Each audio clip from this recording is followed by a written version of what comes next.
नमस्कार दोस्तों, मैं रोहन शर्मा स्वागत करता हूं सभी का आपके अपने चैनल ज्योतिष एंड वास्तु में। कैसे हैं आप सभी? चैत्र मास की अमावस्या तिथि हम सभी देखने जा रहे हैं। हर अमावस्या की कुंडली में ग्रहों की स्थिति को देख करके आने वाले भविष्य को प्लान किया जाता है। आने वाले भविष्य में होने वाली घटनाओं को कैलकुलेट करके समय को निर्धारित किया जाता है और इससे हम अपने जीवन को भी बैलेंस कर सकते हैं। बहुत सारे लोग अमावस्या को बहुत ज़्यादा खराब मानते हैं, बहुत ज़्यादा नेगेटिव मानते हैं। अमावस्या नेगेटिव ना होकर के एक अंधकार से उजाले की तरफ जाने का एक बहुत महत्वपूर्ण रास्ता बनाती है। एक आप कह सकते हैं कि मिड पॉइंट बनता है अमावस्या का, जब आप नेगेटिविटी से पॉजिटिविटी की तरफ टर्न करते हैं। तो इसीलिए हर अमावस्या को नेगेटिव नजरों से ना देख करके थोड़ा सा अपने माइंडसेट को पॉजिटिव करने का प्रयास जरूर करें और इस अमावस्या को आप एक अच्छी नजरों से देखने का प्रयास जरूर करें। हर अमावस्या पर कुछ चीजें ट्रिगर करती हैं, कुछ ग्रहों की एनर्जी ट्रिगर करती है, जिसकी वजह से देश और दुनिया में हमें कई प्रकार की घटनाएं देखने को मिलती है। इस बार भी इस अमावस्या पर भी ग्रहों और नक्षत्रों का प्रभाव जो है वो हमें बहुत बड़े लेवल पर देखने को मिलेगा। कौन कौन सी चीजें हाईलाइट होंगी, कौन कौन सी डेट को चीजें हाईलाइट होंगी और किस तरह का घटनाक्रम देखने को मिल सकता है, इसकी कुछ कैलकुलेशंस मैंने करी है जो मैं आप सभी के साथ शेयर करूंगा। अंत तक देखिएगा ताकि कोई भी चीज आपसे मिस ना हो जाए। इस बार ये जो अमावस्या तिथि है ये 18 तारीख को शुरू हो जाएगी। 18 मार्च 2026 को अमावस्या तिथि आरंभ हो जाएगी। बुधवार का दिन हमें देखने को मिलेगा अमावस्या की तिथि पर। बुधवार का दिन जब भी अमावस्या के दिन पड़ता है तब ग्रहों में एक अलग सा एनवायरनमेंट देखने को मिलता है। सुबह और रात के बीच में एनर्जी में बहुत बड़े चेंजेस हमें देखने को मिलते हैं। यहीं पर देखा जाए तो सूर्यदेव मीन राशि में ट्रांजिट कर रहे होंगे, चंद्रमा भी मीन राशि में रहेंगे और उसी समय पर आप देखेंगे कि शनिदेव भी मीन राशि में देखने को मिलेंगे।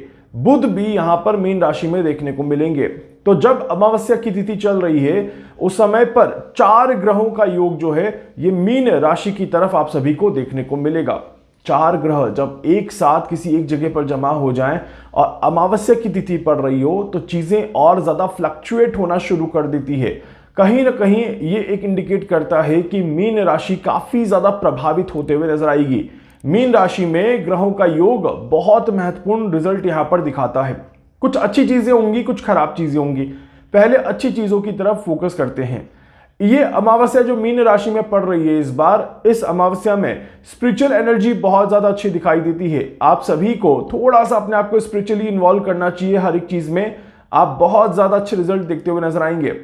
कार्मिक बैलेंस का एक समय बहुत अच्छा बनता है, कार्मिक क्लेंजिंग का एक समय बहुत अच्छा बनता है। तो पिछले जन्मों में कोई भी पाप किए हैं, कोई भी आपने गलत काम किए हैं, उन सब की क्षमा आप यहां पर मांग सकते हैं। उन सब की चीजों को लेकर के अपने आप को यहां पर बैलेंस जरूर कर सकते हैं। ये जो अमावस्या है ये आपकी आइडियोलॉजी को चेंज करने का काम कर सकती है। अगर आप गलत रास्ते पर चल रहे हैं, गलत संगत में चल रहे हैं, गलत चीजों में इन्वॉल्व हैं, तो ये अमावस्या आपकी आइडियोलॉजी चेंज कर सकती है, आपके गलत रास्ते को सही दिशा में चेंज कर सकती है और आपको अच्छी दिशा में आगे बढ़ने के लिए प्रेरित कर सकती है। तो ये तो हो गया आपको कैसे फायदा उठाना है। अब ग्रहों में देश और दुनिया को लेकर के क्या कुछ दिखाई देता है इसे भी थोड़ा समझते हैं।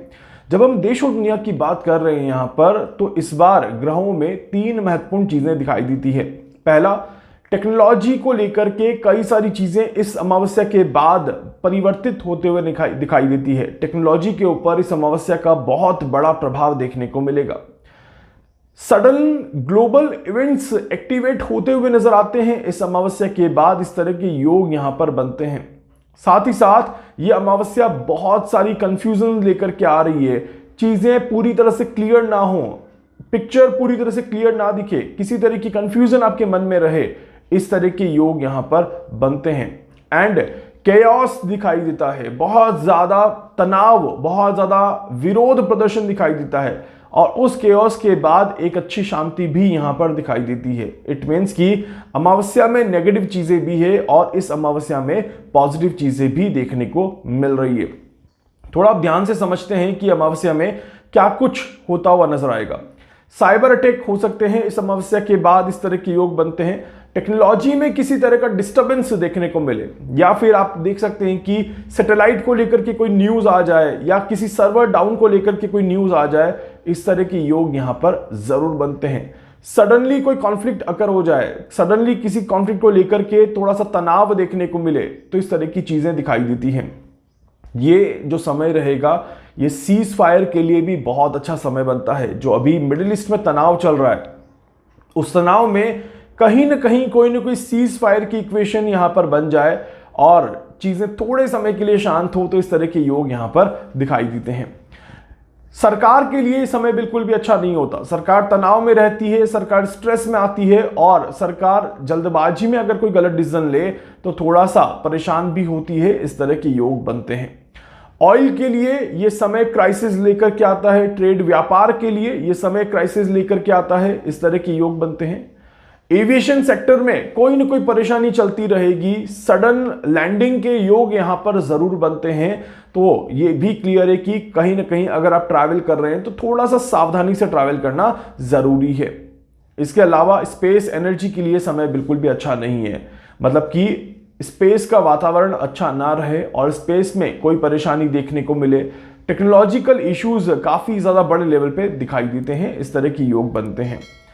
इस समय में अगर हम थोड़ा सा ध्यान से समझें तो ये पूरा जो समय रहेगा ये मार्केट में भी फ्लक्चुएशन लेकर के आएगा। मार्केट में काफी ज्यादा बड़े बदलाव देखने को मिल सकते हैं।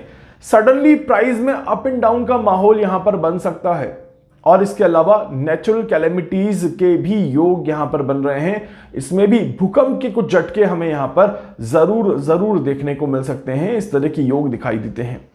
जब इस पूरे प्रभाव को, क्योंकि अमावस्या का प्रभाव 15 दिनों तक रहता है, इन 15 दिनों को जब हमने शॉर्ट किया और एक एक दिनों को जब कैलकुलेट किया तब क्या रिजल्ट आया वो मैं आपको बता रहा हूं यहां पर। इनिशियली अगर हम देखें 18 तारीख से अमावस्या की तिथि शुरू हो जाएगी। 18, 19, 20, 21 ये जो प्रभाव रहेगा, ये सारा का सारा प्रभाव ग्लोबल वॉर की तरफ आपको इंडिकेट करता है, मतलब कि तनाव कहीं ना कहीं बढ़ता हुआ नजर आता है। इस तरह के योग बनते हैं। ये अमावस्या किसी तरह की टेंशन को यहां पर पैदा करती है। ये टेंशन एक तरह का कॉन्फ्लिक्ट रहेगा, एक तरह का पैनिक मोड रहेगा। बहुत बड़ी कोई दिक्कत, कोई बड़ी परेशानी आते हुए यहां पर नजर नहीं आती। बट समुद्री व्यापार के लिए बिल्कुल भी अच्छा समय नहीं है यहां पर। और समुद्री व्यापार के साथ ही ये समय में किसी तरह की गवर्नमेंट को कोई बहुत ज्यादा प्रेशर में कोई डिसीजन लेना पड़े, तो इस तरह के भी योग यहां पर दिखाई देते हैं। तो इसीलिए लीडरशिप के लिए, गवर्नमेंट के लिए बहुत अच्छा समय नहीं दिखाई देता। किसी तरह की सडन पॉलिसी अनाउंस कर दी जाए, सडन पॉलिसी में कोई चेंज कर दिया जाए, तो इस तरह के योग यहां पर जरूर बनते हैं। इसके बाद से 4 दिनों का समय जब हम देखते हैं तो इस समय में मार्केट में काफी ज्यादा फ्लक्चुएशन दिखाई देता है। खासकर 22 तारीख से लेकर के 25-26 तारीख तक का जो मार्केट रहेगा, इसमें आपको बहुत ज्यादा ध्यान रखकर चलने की जरूरत है। ये मार्केट आपको परेशान कर सकता है और इसी के साथ साथ कुछ नए ट्रेड एग्रीमेंट बन सकते हैं, तो कुछ पुराने एग्रीमेंट ब्रेक हो सकते हैं। इस तरह के भी योग यहां पर बन रहे हैं। तो बाजार के लिए, मार्केट के लिए, इकोनॉमी के लिए ये 3-4 दिन का जो समय है ये बहुत ही ज्यादा महत्वपूर्ण है। इसके बाद की अगर मैं 3 दिन देखता हूं तो ये 3 दिन सेना के लिए बहुत ज्यादा महत्वपूर्ण बन जाते हैं। किसी तरह का मिलिट्री एक्शन देखने को मिल जाए आपको, खासकर 26, 27, 28 आप मान के चलिएगा डेट्स। इस बीच के आसपास कहीं ना कहीं कोई मिलिट्री एक्शन देखने को मिल सकता है। किसी बड़े नेता के साथ कोई हादसा हो सकता है, किसी बड़े नेता को कोई बड़ी दुखद घटना घटे, उससे थोड़ा सा सबको परेशानी हो, पूरा राष्ट्र शोक में आ जाए। इस तरह के भी योग यहां पर बनते हैं। बॉर्डर पर तनाव होता है, मिलिट्री का इस्तेमाल है तो बॉर्डर का इक्वेशन ऑटोमेटिकली आ गया, या फिर पब्लिक प्रोटेस्ट की वजह से भी मिलिट्री का इस्तेमाल हो सकता है। इस तरह के योग बनते हैं। तो यहां से ये एनर्जी ट्रिगर हो जाती है और ये एनर्जी आने वाले यहां से 15 दिनों तक देखने को मिलती है। तो इसीलिए इस समय को लेकर के थोड़ा सा सचेत होने की जरूरत है। इसके बाद अगर हम देखें तो बाय एंड ऑफ द मार्च जो रहेगा, ये एंड ऑफ द मार्च थोड़ा सा इंपॉर्टेंट समय है चीजों को बेहतर करने के लिए। 29, 30, 31 मार्च जो है ये बहुत ज्यादा इंपॉर्टेंट समय है। चाहे वो सीज फायर की बात ले लीजिए, चाहे किसी तरह की पीसफुल कम्युनिकेशन, पीसफुल टॉक की बात ले लीजिए, या आप किसी तरह के बैलेंस को बनाने की बात ले लीजिए, किसी कंट्री के मीडिएशन की बात ले लीजिए, जहां पर कोई कंट्री एक बड़ी मीटिंग अनाउंस करे, एक मीटिंग करके चीज़ों को बैलेंस करने की कोशिश करे। इंटरनेशनल लेवल पे, बड़े लेवल पे बड़े लीडर्स यहां पर मुलाकात कर सकते हैं, कोई बातचीत यहां पर कर सकते हैं, इस तरह के योग बनते हैं। तो इसीलिए यहां पर बहुत इंपॉर्टेंट चीज़ें हैं, चीज़ों को अच्छा करने के लिए बहुत इंपॉर्टेंट समय है। और एक और चीज़ मुझे दिखाई देती है कि अगर सीज फायर होता है या अगर कोई भी कम्युनिकेशन होता है तो वो बहुत छोटे समय के लिए होगा, इस बात का ध्यान रखिएगा। वापस से वो चीज़ें ट्रिगर कर सकती हैं, रिक्रिएट हो सकती हैं, इस तरह के योग दिखाई देते हैं। तो यहां से 1 तारीख, 2 तारीख, 3 तारीख तक का भी जब मैं समय देखता हूं तो ये समय थोड़ा सा बेहतर समय बन जाता है और स्टिंग ऑपरेशंस के लिए समय काफ़ी ज़्यादा अच्छा है। कोई गलत काम हो रहा है तो उसको एक्सपोज करने के लिए ये समय काफ़ी ज़्यादा अच्छा है। चीज़ों को पॉजिटिविटी की तरफ देखने के लिए ये समय काफ़ी ज़्यादा अच्छा दिखाई देता है। तो ये एक पॉजिटिव ग्राफ यहाँ पर बनता हुआ नजर आता है। परंतु उसी में नेचुरल कैलेमिटीज़ की जब मैं बात कर रहा हूँ तो वैसे तो देखिए सारा जो समय रहेगा ये जियोपॉलिटिकल स्ट्रक्चर के लिए बहुत ज़्यादा खराब समय आता है। फाइनेंशियल ग्राफ जो है वो अप डाउन रहेगा और साथ ही साथ नेचुरल डिजास्टर की जब मैं बात कर रहा हूं तो लो इंपैक्ट हमें कहीं ना कहीं देखने को जरूर मिलेगा। बट कुछ डेट्स जो है वो काफी ज्यादा प्रभावी तौर पर दिखाई देती हैं। मैं उन डेट्स को आपको बता देता हूं। ये जो डेट्स रहेंगे आपके सामने 23, 24, 25 मार्च के आसपास का समय रहेगा, जो हिमालयन बेल्ट के लिए अच्छा समय नहीं आता। यहां पर छोटे छोटे भूकंप के झटके देखने को हमें जरूर मिल सकते हैं और एक स्ट्रेस क्रिएट हो सकता है, इस तरह के योग बनते हैं।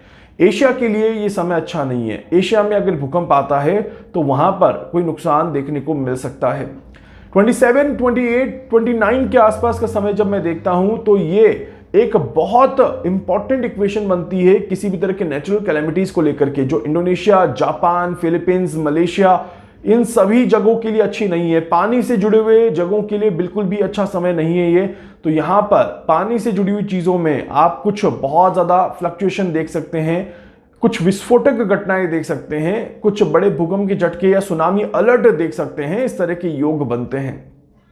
फिर अगर हम बाय एंड ऑफ द मार्च और first start of the April जब हम देखते हैं तो कहीं ना कहीं थोड़ा सा एनर्जी बैलेंस होती है और एनर्जी बैलेंस होकर के छोटे छोटे झटके यहां पर जरूर दिखाती है। बट कोई बहुत बड़ा नुकसान, कोई बहुत बड़े झटके यहां पर देखने को नहीं मिलते। फिर भी मैं कहूंगा कि 20 तारीख से लेकर के और 2 अप्रैल के बीच में कई बार ऐसे मूवमेंट आएंगे जो कि आप अर्थक्वेक की एनर्जी को फ्लक्चुएट करेंगे और अर्थक्वेक की इंटेंसिटी को बढ़ाने का प्रयास करेंगे।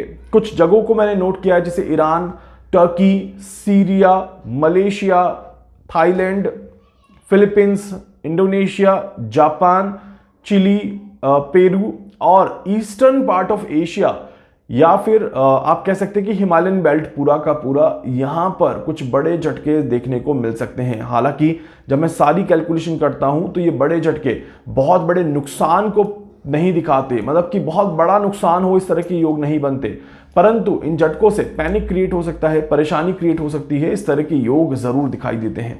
उम्मीद करता हूं कि यह अमावस्या किसी भी तरह का नुकसान लेकर के ना आए, हम सभी के जीवन में एक पॉजिटिविटी लेकर के आए और हम सभी अच्छे से इस समय को एंजॉय करते हुए नजर आए। इसके अलावा कोई डाउट है, कोई सवाल है, कुछ पूछना चाहते हैं, कुछ जानना चाहते हैं, अपने बारे में कुछ भी समझना चाहते हैं, आप मुझसे संपर्क कर सकते हैं। मैं पूरी कोशिश करूंगा आप सभी की हर संभव मदद यहां पर कर सकें। धन्यवाद।